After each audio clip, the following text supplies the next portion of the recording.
Excuse me, everybody. Thank you so much for everybody to attend tonight. My name is Janice Landis. I'm president of the Hampton Bay Civic Association. And we're just so happy to be able to host this debate tonight. On my left is Maria Holt, she's vice president. And then we're going to start off with the congressional candidate debate. So on my right is incumbent Congressman Lee Zeldin and our ex-supervisor and challenger, Anna Throneholtz. To expedite tonight's events, what we'll do is we'll forego any of the civic announcements and whatever until the end of the night. So if everybody could just stand for the Pledge of Allegiance, and then we'll start the debate.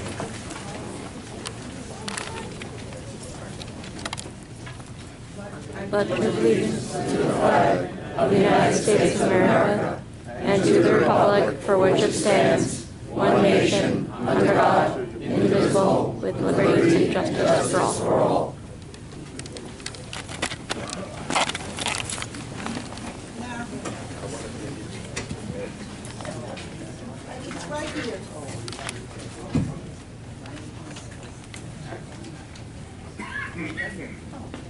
All right, now we had an official coin toss, or semi-official, and Congressman Zeldin elected to do the opening, if I understand correctly. Okay, so, and the format, it's on the agenda, but we'll have a 2-minute opening for each of the candidates, and then we'll ask a couple of questions, both from the board and then audience questions. Anybody that hasn't already handed in questions on the cards, Elizabeth is raising her hand. Please give your card with a question on it to her. We need to get them as quickly as possible. Can we ask everyone to turn your cell phones off, please? Oh, thank you, Charles. Thank you. Okay. Inevitably, the cameraman's cell phone. So, timekeepers? Are we ready? Yeah, okay. So we'll start off with the opening then, please. Well, happy Halloween, everybody. This is my second favorite top thing of the day. I just came here from trick-or-treating.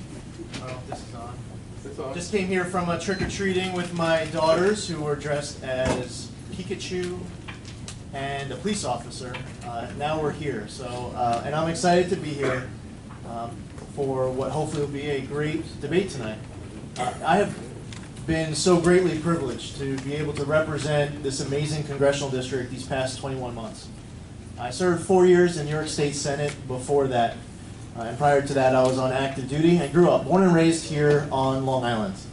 I love this place, as all of you do, because you're still here. We do have a lot of challenges that hopefully tonight we'll be able to talk about those issues and those solutions. But during my time up in Albany and down in DC, I have been willing to work with absolutely anyone on anything to move our state and country forward. That meant successfully leading the effort to repeal the MTA payroll tax for 80% of employers, co-sponsoring the nation's strongest property tax cap, where we reduced middle-income tax rates to the lowest level in 60 years, eliminated the saltwater fishing license fee, created the PFC Joseph Dwyer program for our veterans with post-traumatic stress. I wrote the law to protect our military families from protests at military burials. Down in Washington, I've got my Common Core opt-out proposal passed by Congress, signed by the President, as well as my Safe Bridges Act to direct over $250 million to New York's state and local bridges, passed by Congress, signed by the President. 3 of my veterans' proposals have passed, 2 proposals to protect Plum Island and my counterterrorism bill, just to name a few. And every single thing that I just listed was a result of Republicans and Democrats, House and Senate, working together, both in Albany and also down in Washington. I would be greatly privileged to continue to represent this amazing congressional district in 2017, and I thank you all for being here.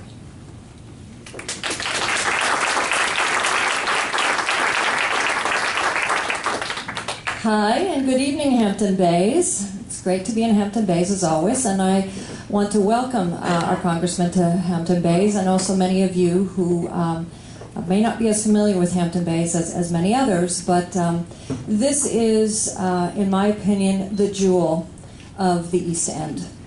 And it is an area of the East End that when I first got elected to the town board in November 2007, I have a very strong memory of my first civic meeting right here in this room on February 11th of 2008. and where the Civic and CAC came together and talked about the needs of Hampton Bays. And the feeling that Hampton Bays had traditionally been treated as the stepsister or stepbrother compared to the rest of the East End. And asked for a few things that were important to residents in Hampton Bays. One was a corridor study to look at how we best treat revitalizing the downtown, how we deal with some of the issues around our hotels and motels, how we revitalize businesses that had fallen a little bit behind. And so on February 14th, I brought it to the town board, and we adopted a resolution, and we set about getting that corridor study done, and we did. And then we set about doing a lot of other things that were important to me for Hampton Bays. First of all, we made sure that we had a budget that was balanced for the first time in many years, and that we made sure, too, that the property tax rate stayed as low as it possibly could, and delivered on that. Property tax rate in Southampton is the lowest on Long Island. We made sure that Hidden Cove was no longer the illegal homeless shelter. And not only that, but we preserved it. And we tore it down, and it is now back to its pristine state.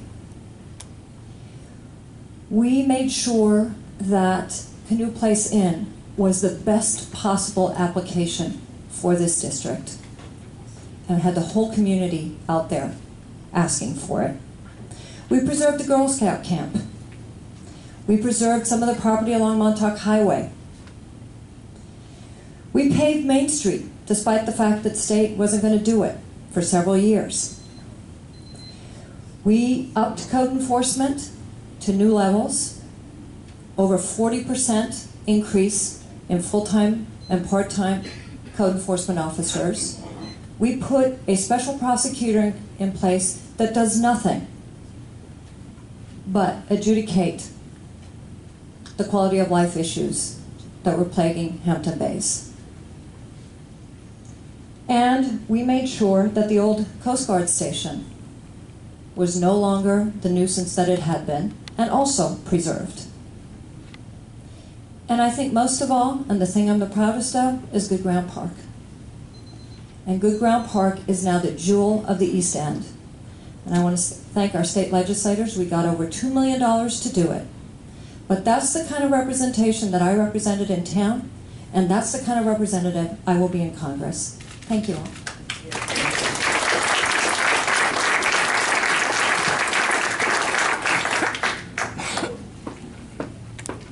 Thank you very much.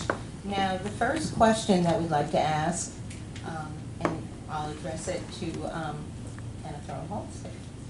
With concerns growing every day regarding Obamacare's financial viability and ability to effectively meet consumer health needs, if elected, how would you address the mushrooming issue? It's a big issue, and a couple of things to say about that. The Affordable Care Act, which is what it's actually called, had two purposes in mind when it was drafted and then signed into law. One was to make sure that every American had access to affordable, comprehensive health care, and to begin to bring down the cost of providing health care and the cost to consumers to get health care. The bill is not the way I would have written it. And it gave away the store to insurance companies. It did not ensure that people that fall within the income bracket that needs the kind of tax credits to be able to afford health coverage. And it also didn't do what it had asked to do, which was to make sure that there was the bridge funding, the risk corridor funding, that was there to make sure that the healthcare exchanges could actually work. And the current Congress actually voted against appropriating that funding and gutted it. So what needs to be done? There needs to be an act of Congress tomorrow that makes it so that you can actually negotiate the cost of pharmaceuticals. Medicare, Medicaid, Veterans Administration to a great degree cannot negotiate the cost of pharmaceuticals today. We've got to fix the income bracket. We have to fix what defines a small business. Today we define a small business as 25 or less, It has to be changed, I think, to 100 or less. And I think there should be an index for the kind of revenue level that a business is at. And the healthcare exchanges have got to be made viable. We need to expand the Medicare coverage. We need to expand Medicaid coverage. All of this can be done, but we have a Congress today that is not working across bipartisan lines to get this done. Now there's talk of repeal and replace, but there has never been a comprehensive replace plan. So talking about repealing, instead of coming together across party lines to actually fix this for all of us, there's just a lot of bipartisan bickering that's going on there. That is what I will work to change when I get to Congress.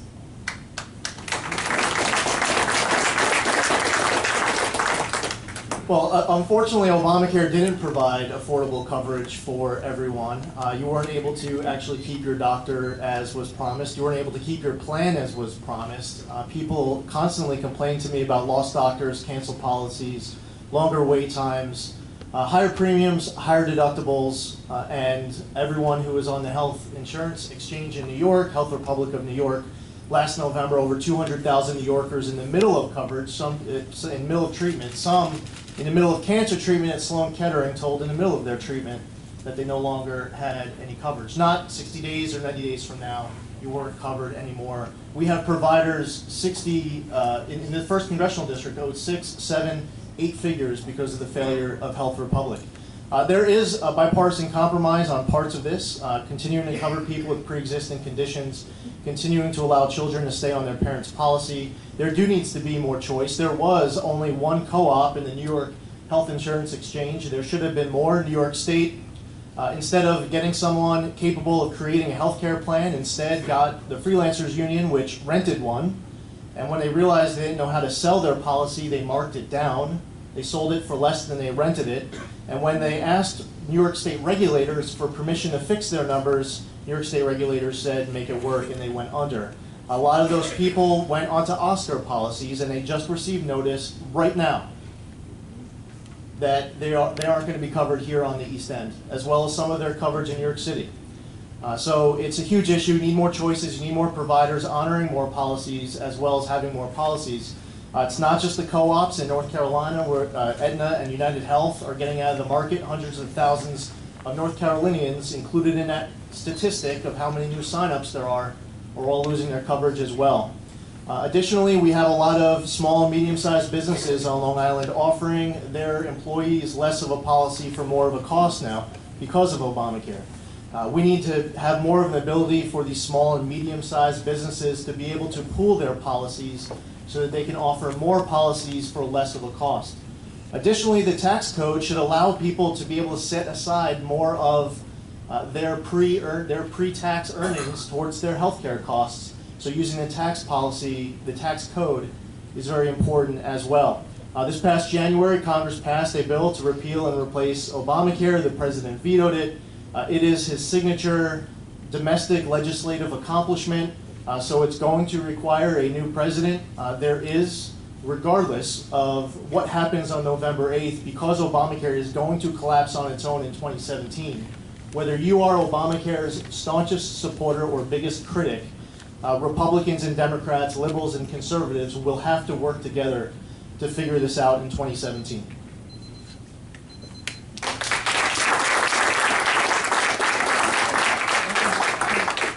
Now we'll have a 1-minute rebuttal if you'd like. Yes, thank you. I mean, here's my problem with this. All this talk about that there are bipartisan solutions to this and bipartisan agreements, but 2 years he's been there to do something about that and to bring it forward. And when you talk about that, 200,000 people lost their coverage. Well, they lost their coverage because the funding was never put forward as passed into law, but then never appropriated so that these healthcare exchanges could get through the kinks. Throughout time, The American government has dealt with Social Security, has dealt with Medicare, has dealt with situations like this, and made sure that the law and the process as put in place was in fact followed. So you can talk about the self-fulfilling prophecy if you want, because that's exactly what that is. And then let's talk about what it means to just repeal without a replace. Because even Paul Ryan, the Speaker of the House, says there was no replace. There were a couple of points that they agreed on, such as not kicking off at 26 years of age and all of that.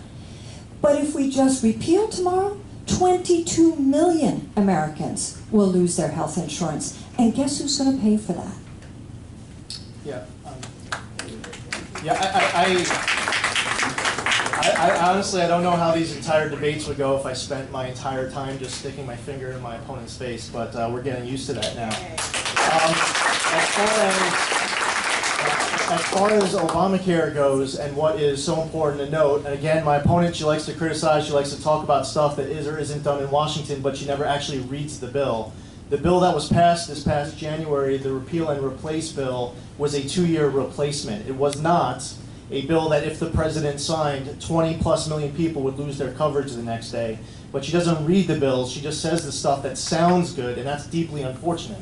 And as far as there not being anything that's gotten passed, this past January was a bill to repeal and replace Obamacare.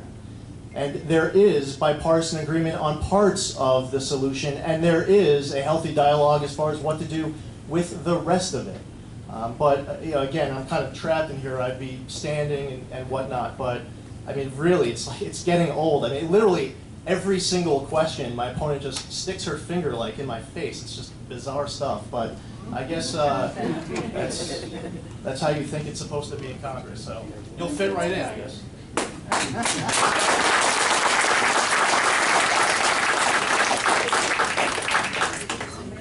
We're going to ask the audience to please just maintain decorum and not get into applause or calling. Okay, thank you very much. Now we're going to go a little local in a question. We'd like to know, what is your vision for the future of Plum Island if elected, and what will you commit to affect that future vision? 2005, we lost the mission to Kansas. My predecessor got rolled. In 2008, my predecessor and all of us got rolled again when a new federal law was mandated that it be sold to the highest bidder. He then introduced a bill to stop the sale of Plum Island, and he couldn't get the bill out of committee. I introduced legislation that I got out of committee. I made it very clear to the House leadership this was my #1 local priority. The bill got out of committee, passed by the full House, and there is no opposition as far as I know in the United States Senate. I just spoke to Senator Murphy this morning. I've spoken to Senator Schumer, Senator Blumenthal, I've spoken to Senator Johnson, who is the chair of the Homeland Security Committee. They need to pass this bill November or December. H.R. 1887 was one of my proposals. The other one was my amendment to the Interior Appropriations Bill that stops the sale as well. We need Plum Island to continue to have a research mission. There's great infrastructure there. When you visit Plum Island, you feel like you're thousands of miles away from home. It is a beautiful place with seals on rocks and berms and the water hidden and wildlife and plant life. It's an amazing place, which means that the other 90% of Plum Island that's currently undeveloped should stay undeveloped. But also there should be some amount of public access on Plum Island as well, for Long Islanders and other New Yorkers to be able to go visit it and enjoy it just like so many of us have already. So the long-term vision should be continuing to use the research infrastructure for a research mission, continue to preserve the other 90% of Plum Island, and to grant some amount of public access. I think everyone agrees that Plum Island is an absolute gem, and if you think about the circumstance there, the fact that it has remained untouched because it was protected for the very particular reasons that it was protected, but what an amazing gift then that it is here all these generations later. And I would have handled it differently. I don't think it's okay to put a bill in and then bring it back again and put an extension on it, for a study. I would have done it differently. I would have put a bill in that put it into the National Park Preserve immediately with no stay on it, and made sure that I also got Senate sponsors for it, which is currently lacking. And then looked at, okay, what do we do with the research facility? Lots of good things we could do with it. Stony Brook University and Marine Science Center that we have right here in Hampton Bays in Southampton would love to have that as a partner and an ability to expand their study center there. Lots of good things that could be done with it. But I would have put a bill in that put it into the National Park Service right away and gotten the Senate sponsors to make sure that it went through the Senate right away as well. Thank you. That's great. So there are 435 members of the House of Representatives, and what you can drop a bill into what they call the hopper in the well, and now you have a bill. But now the bill goes to a committee, and the committee then just sits on your bill if you were my predecessor or if you would have been my opponent. But working with the committee, bringing the chairman of the committee to Riverhead for a hearing, a field hearing on the bill, and selling him on the importance of the bill, and then going to the Speaker of the House and the Majority Leader and the Majority Whip, the Chair of the Homeland Security Committee, and say, this is the #1 top local priority for me, and I need your help. And then getting that bill out of committee to the House floor, and then it ends up, by working with the minority and the majority in committee and on the House floor, it ends up passing unanimously.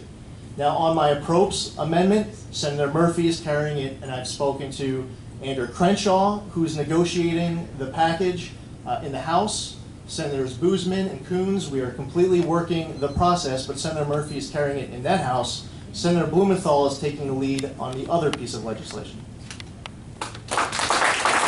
And when you have the majority, which he enjoys, you could get it out of Congress. You could get it out of committee, lickety split. You could also get the Senate sponsors, to get on the job right away. And we have 2 New York senators, and Gillibrand and Schumer, who want to see this happen, but they wanted to see it happen immediately. So, when you have the advantage of the majority, you should be working to get something like that out there and out there right away.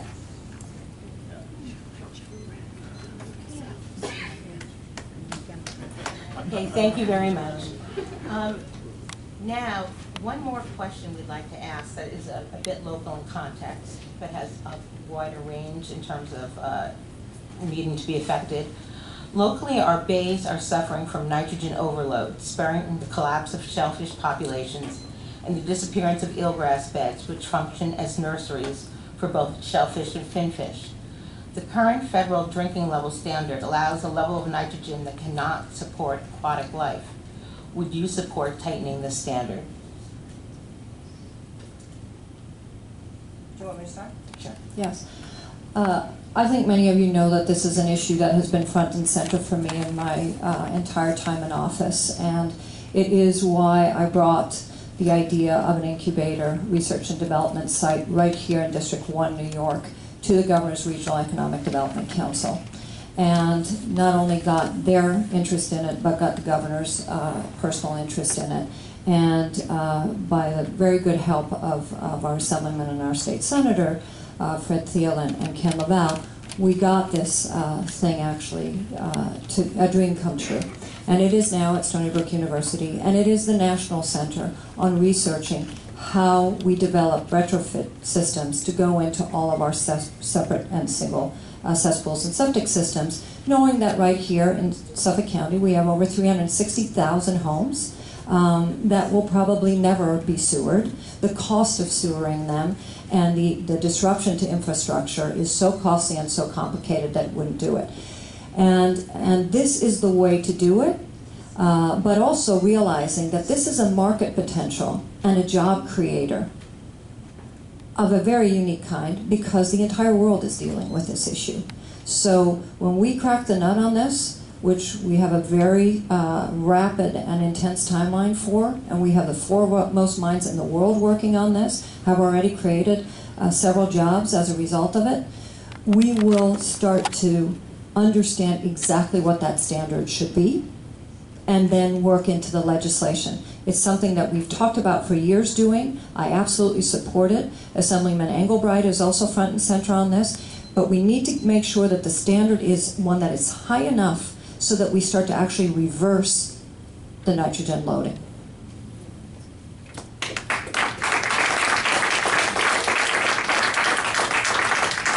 Yeah, this issue has been a big issue in Albany, going back to my time in the New York State legislature, debating, vetting out this proposal for what the right solution should look like. It is, every single one of us wants clean air and clean water, and we're going to have to continue to aspire to higher standards in order to have it. We desperately rely on it here in the 1st Congressional District. In the 1st District, our efforts over the course of the last 21 months have included $26.5 million for the National Estuary Program. We also continued the Land and Water Conservation Fund, which the prior Congress allowed to lapse. It is very important, in my opinion, that in the future, because we have 27 national estuaries around the country, I'm actually advocating for there to be a new estuary created as part of the National Estuary Program for our South Shore as well. And now the Peconic Estuary, even though we might be thinking a little bit closer to the water line, it goes all the way down to, with streams and creeks, down to Montauk Highway. So the Peconic Estuary really does go deep into the town of Southampton. But I believe that we should include in the National Estuary Program some of the estuaries on the South Shore here as well. But great district, almost completely surrounded by water, so it's not just the water that surrounds us, but the water that's underneath us, and everyone wants and is entitled to clean air and clean water. And I just want to add to that, because the Peconic Estuary Program, the PEP program, is one that is front and center right here in this district. And I served in my years as town supervisor